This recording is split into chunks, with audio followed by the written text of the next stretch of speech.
Which would you rather inhale? Smoke filled with nicotine, tar, carbon monoxide, and dozens of other chemical compounds, or vaporized FDA-approved chemicals with nicotine and who knows what?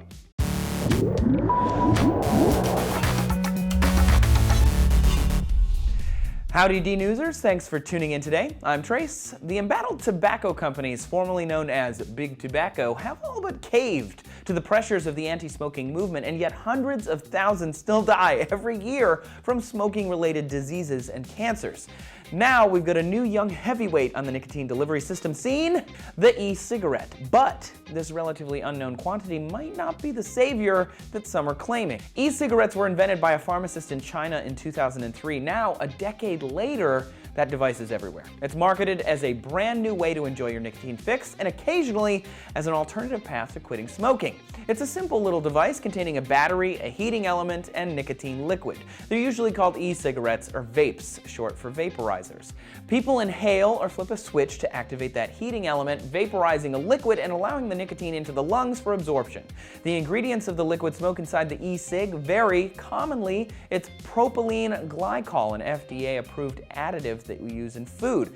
Also flavors like tobacco, cherry, chocolate, mint, or menthol, and of course the nicotine extract. There's a lot of controversy around these gadgets, but they're selling with little or no regulation or control. With no long-term studies completed and many still ongoing, the benefits or drawbacks of the e-cigarette are still pretty much a mystery.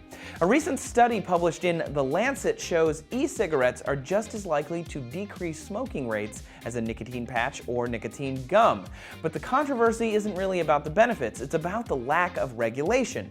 The FDA seized the product as it entered the US border, claiming it was a drug delivery system, but the courts overturned their objection and vapes hit the shelves. Now, according to the CDC, 1.78 million children and teens have tried e-cigarettes as of last year, with that number doubling from the year before. There's no law saying vapes can't be sold to children.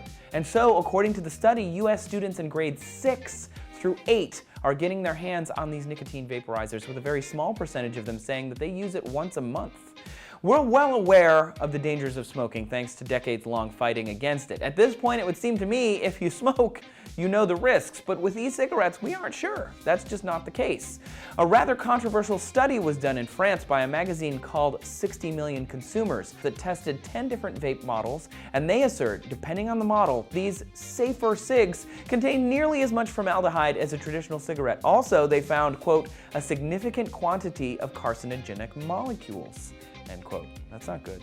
I know we're not all scientists here on the internet, but what do you think?